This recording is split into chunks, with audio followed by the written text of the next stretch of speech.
Bom dia, boa tarde, boa noite, sétimo ano. Tudo bem com vocês, pessoal? Eu espero que sim. Professor David aqui.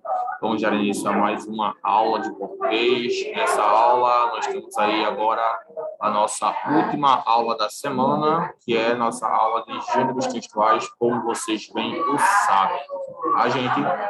Nessa aula aqui, pessoal, vamos trabalhar as características do outro gênero textual, tá bom?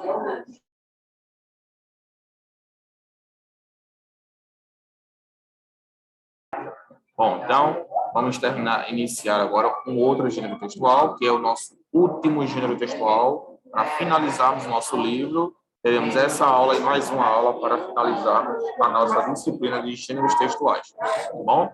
E aí trabalharemos apenas a disciplina de gramática, como vocês já o sabem, tá bom? E aí, na página 90, né, que é o nosso último gênero textual, é o gênero editorial. Semana passada, finalizamos o artigo de opinião, que, na minha opinião, é um dos gêneros mais importantes para vocês, que é retratando a opinião de vocês de forma dissertativa, ou seja, argumentando acerca daquilo que vocês acreditam ser o certo, o errado, o que vocês acredita, né? Enfim, então o artigo de opinião é um dos gêneros textuais mais importantes para vocês, tá bom? E a gente já finalizou, a gente fez algumas atividades e agora a gente vai para o outro, que é o editorial. Pessoal, fazendo uma análise aqui mais apurada desse gênero textual, eu percebo que ele não é tão relevante para vocês, o gênero textual editorial. Pelo menos não agora, tá bom? Pelo menos não agora.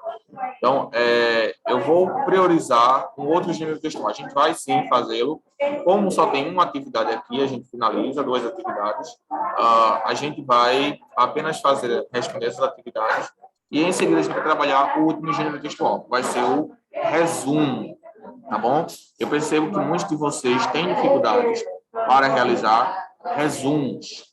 Não sabem exatamente o que é um resumo. Muitas pessoas acham que o resumo é apenas cortar as palavras. Não. A gente vai trabalhar o gênero editorial rapidamente. Vamos apenas responder aqui as questões para finalizar o livro de vocês e vamos passar para o gênero textual resumo, tá bom? Lembrando que o gênero textual resumo ele não está no livro de vocês, tá? Ele não está aqui nesse livro, vai ser um gênero à parte, que nós vamos estar por fora. Portanto, após a realização dessa atividade aqui, editorial, a gente vai finalizar e vamos agora para o gênero resumo, beleza? Vou pedir que vocês abram seus livros na página 90, o livro de gêneros textuais, na página 90, enquanto eu vou colocar o nosso cabeçalho aqui, tá bom?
Ok, pessoal, vamos lá. Último gênero editorial. Aí temos o primeiro texto, que é Como Crescer Sem Dor. É o título do texto. Mediante o crescimento do consumismo, como vamos lidar com o impacto nas grandes cidades? Pode até haver algum grau de otimismo ufanista embutido nos dados, mas, salvo o melhor juízo, são números com base científica, apurados e publicados por órgãos respeitáveis e sérios. O Brasil será em breve um mercado com mais de 200 milhões de consumidores de alto poder aquisitivo. Segundo o presidente do Conselho de Administração do Bradesco, Luiz Carlos Trabuco Capo, 100 milhões de novos consumidores devem chegar à cidade adulta nos próximos anos, a idade adulta. De acordo com o Instituto de Pesquisa Econômica Aplicada, o IPEA, mais da metade da população é de classe média e a miséria deixará de existir nos próximos anos. A taxa de pobreza cai de 28,8% da população para 4% na próxima década. Se os dados acima se materializarem, teremos sim um avanço expressivo da atividade econômica e automaticamente consequências bastante positivas no plano material. Imaginar que as taxas de miséria decaiam drasticamente no Brasil é a materialização de um sonho mais recorrentes e improváveis que tivemos por aqui nas últimas décadas. O outro lado da moeda. Mas falta pensar no resto, né? Como estamos nos preparando para lidar com o crescimento enorme do consumo e do consumismo, como se organizarão os aglomerados urbanos conforme atingirem as proporções que as estatísticas começam a desenhar? Como vamos fazer para lidar com o impacto que o suposto avanço trará em sua causa? E não estamos falando apenas na tão falada sustentabilidade em seu sentido mais banal. E é evidente, mas a ansiedade que a competição crescente vai gerando, um volume de pressão que pesa sobre a cabeça e o corpo de quem está metido no meio dessas estatísticas e tabelas.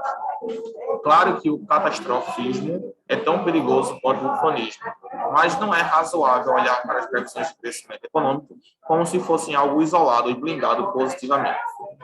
A boa notícia é que há também muita inteligência sendo aplicada para pensar o outro lado da moeda. E não há dúvida de que a arquitetura, o urbanismo e a habilidade de pensar os espaços em função do equilíbrio das pessoas e do ambiente formam um dos saberes mais evidentemente necessários e urgentes para que o balanço nessas forças encontre uma equação ao menos satisfatória. Essa edição tem a pretensão de sobrevoar esses temas, a começar pelo espaço dedicado a uma das figuras mais brilhantes e, ao mesmo tempo, mais desconhecidas que o Brasil já produziu. Lelé Filgueiras é dono de uma biografia extensa e irrefutável, de dedicação incondicional a pensar não só objetos e espaços mais coerentes e inteligentes, mas um país mais equilibrado e em cujos equipamentos urbanos mais gente possa viver dignamente. Que nosso trabalho possa inspirar um pensamento abrangente, sempre que nos depararmos com as projeções positivas ou não do que seria o chamado desenvolvimento. Muito bem, pessoal. É uma editorial, para quem não sabe, é um artigo como se fosse um artigo de uma revista, tá bom? E aí ele traz informações, é um texto informativo, um texto expositivo. E a gente percebe que existe sim a opinião pessoal de um autor aí. Como vocês podem perceber, o texto ele tem um viés pessoal. Quer dizer que o autor ele utiliza aí também dados pessoais, ele utiliza aí informações pessoais, opiniões pessoais para complementar o texto, tá bom? E aí agora vamos para as questões. A primeira questão, na sua opinião, quais as vantagens e desvantagens do crescimento econômico? Vamos direto às questões para a gente ter tempo de conseguir ainda hoje abordar o resumo, tá, gente? Como vocês estão vendo, não vou ir muito a fundo nesse gênero, tá? Pronto. Resposta pessoal. Pensem aí, na opinião de vocês, quais são as vantagens e desvantagens do crescimento econômico.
Então, pessoal, vamos lá para o segundo agora. Na opinião do editor, devemos ser otimistas ou pessimistas em nossas projeções? Na opinião do editor, tá? De quem postou esse texto, tá?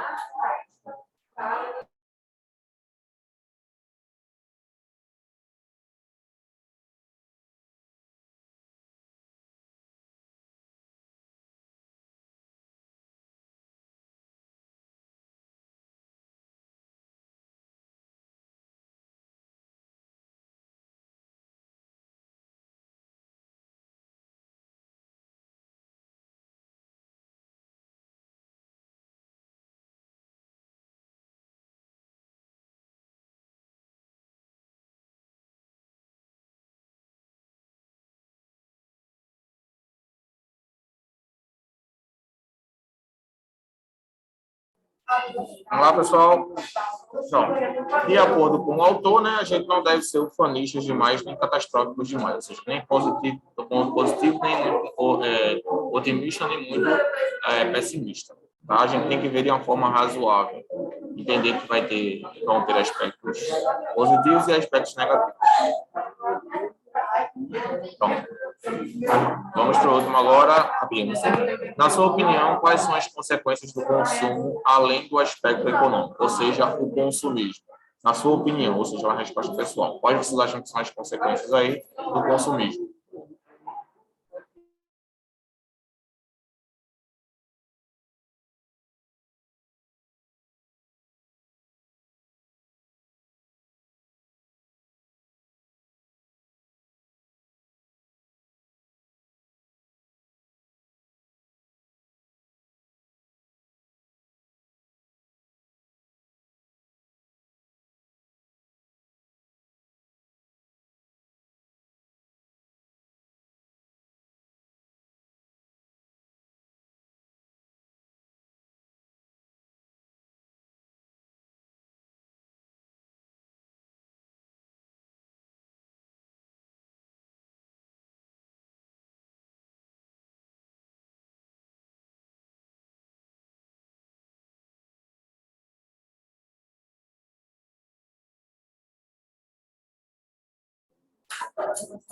Bem, pessoal, a resposta pessoal, portanto, não existe uma resposta única e correta, mas o consumismo, ele tem, eu acho que o maior dos problemas nem é econômico, e sim mental. Gera um vício de consumo desnecessário, ou seja, você não tem necessidade daquilo, mas ainda assim você compra, obtém, adquire aquilo como uma forma de satisfação pessoal. Mas aquilo em si não traz total satisfação, tá bom? É apenas um vício.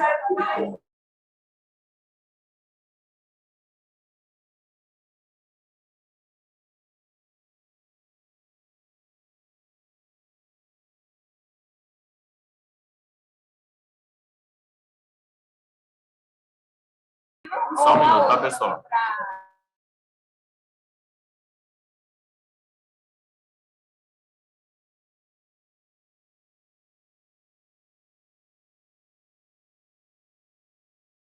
Então, pessoal, perdão, eu estava tirando algumas dúvidas dos alunos aqui, precisei pausar aqui a aula. Então, as consequências, né, do consumismo a gente já respondeu aqui. 4. Para o editor, qual é a boa notícia decorrente desse crescimento econômico? De acordo com o texto, qual é a boa notícia relacionada a esse crescimento?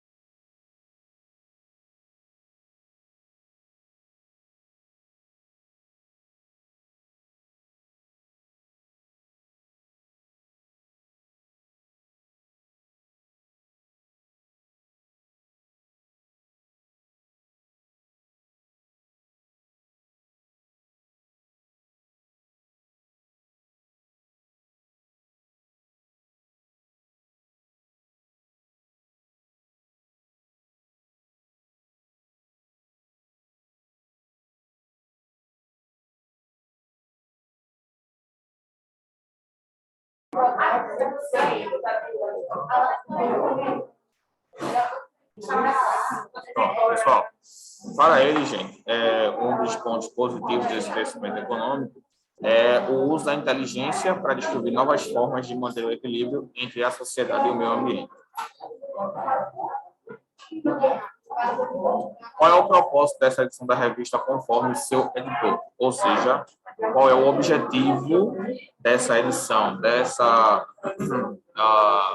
desse texto aí publicado nessa revista, de acordo com o editor? Então, a gente vai ter que ir lá para o texto para a gente poder voltar.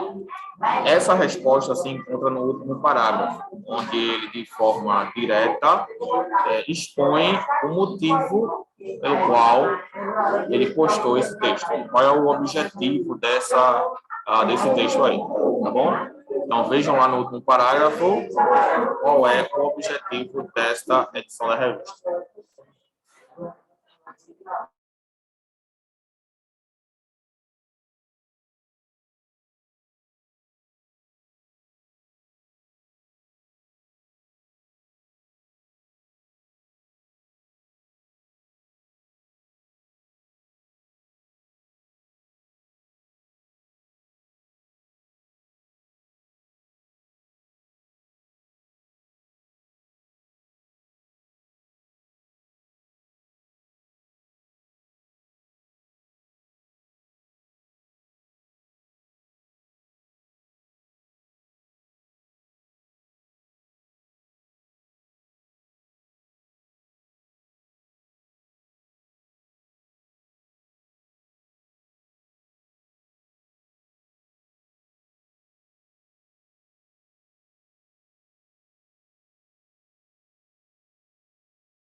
Poxa aí. Bom, pessoal, como a gente vê aqui, que nosso trabalho possa inspirar um pensamento abrangente sempre que nos depararmos com as projeções positivas ou não do que seria o chamado desenvolvimento. Ou seja, o objetivo dessa edição aí da revista é justamente inspirar esse pensamento abrangente, ou seja, fazer com que as pessoas raciocinem, reflitam mais, especialmente acerca desse crescimento econômico e do que chamamos de consumismo. Tá bom? Muito bem, pessoal. Então, finalizamos aqui essa primeira parte do nosso texto editorial. E como eu falei para vocês, a gente vai passar para estudar agora o resumo, beleza? O resumo, pessoal, é um gênero textual que muita gente, por vezes, despreza, mas que ele é extremamente importante. Vocês vão fazer muito isso no nono ano, né?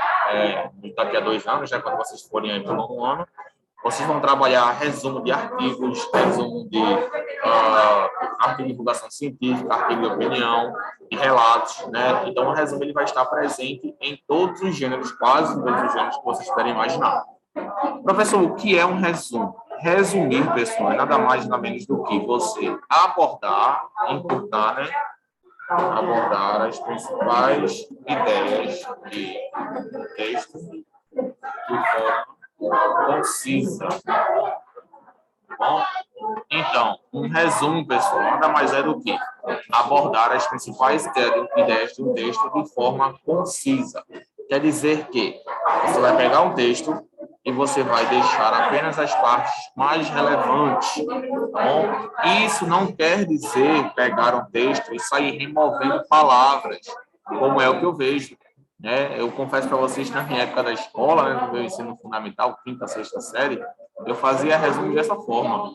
Eu pegava um texto grande e saía cortando palavras, né? E tinha casos até que mesmo que o texto ficava totalmente sem sentido, porque eu removia palavras até mesmo necessárias para a compreensão textual. E aí eu vejo essa mesma atitude hoje em dia. Muitos alunos, ao realizarem resumos, acham que é cortar palavras. Não é, não tem nada a ver com isso, gente. O resumo é apenas você deixar de lado aquilo que não é relevante. Em um texto, a maior parte das informações são importantes. E é justamente nisso que você vai focar. Tá bom? Por exemplo, se a gente pega um texto desse daqui, editorial, que a gente acabou de ler,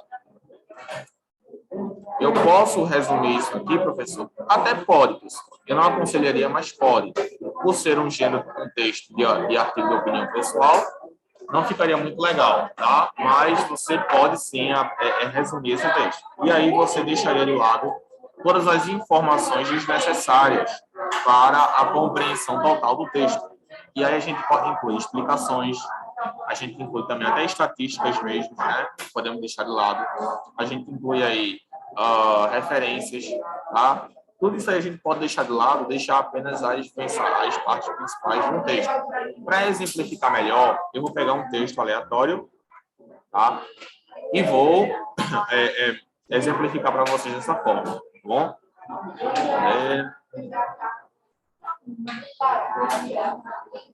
Vou pegar um texto aqui, deixa eu pegar um texto aleatório aqui. E nesse texto eu vou fazer mais ou menos um breve resumo para vocês entenderem aí, tá?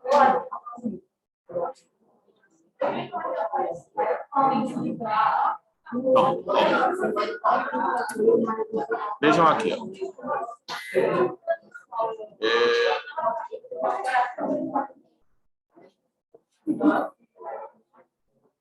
Pronto. Peixe para o bem do cérebro. Acredito que está falando aí sobre a questão do benefício do peixe, né? Pronto. Tem gente que não pode ouvir falar em óleo de fígado de bacalhau. Isso aqui, em resumo, a gente já poderia cortar. Isso é só uma introdução para dar mais vividez ao texto. Já poderia cortar. Tudo bem que na vida existem coisas, digamos, mais saborosas. Poderíamos cortar também. Mas, na maioria dos casos, a má impressão se deve a um trauma de infância. Essa parte aqui a gente poderia deixar e a gente iria reestruturar para deixar de forma mais organizada, né? Na maioria das vezes, a má impressão do alimento se deve a um trauma de infância. Ó, isso aqui, um resumo também, ó, deixa eu usar meu mouse aqui para mostrar para vocês. Ó, isso aqui, ó, já poderia ser descartado, porque isso aqui é uma explicação. Explicações em resumos, elas não existem. Você não precisa justificar. Então, se está dizendo que, por exemplo, peixe faz bem, peixe faz bem. Não precisa justificar aquilo. Tá bom? Então, isso aqui a gente já poderia eliminar. Daqui até aqui. Daqui até aqui. Tá bom? Pronto. Pessoal, devido ao nosso pouco tempo aqui, eu não vou conseguir explicar tudo. Eu vou fazer o seguinte, eu vou deixar essa aula para a nossa próxima aula, tá bom? Eu não quero fazer mais preces aqui, porque eu quero que vocês entendam. Então, eu vou deixar essa análise do resumo para a última aula, beleza? Nossa última aula será semana que vem. Eu vou trazer alguns textos melhores para a gente fazer esse resumo. E aí eu vou explicar para vocês todas as características, tá? Hoje não vai dar por causa do nosso tempo. E eu quero que fique bem organizado para vocês entenderem, de fato, a estrutura textual e as características do resumo. Tá bom, gente? Então, vou ficando por aqui hoje. Vejo vocês na nossa próxima aula, semana que vem. Lembrando que será a nossa última aula de gêneros textuais, tá? Última aula. E então, só teremos aula agora de gênero, não teremos mais aulas de gênero, apenas de gramática e de produção, tá bom? Vou ficando por aqui, espero que vocês tenham gostado. Qualquer dúvida que vocês tiverem, estou à disposição no Classroom. Fiquem com Deus, pessoal. Vejo vocês na nossa próxima aula. Até semana que vem. Tchau, gente.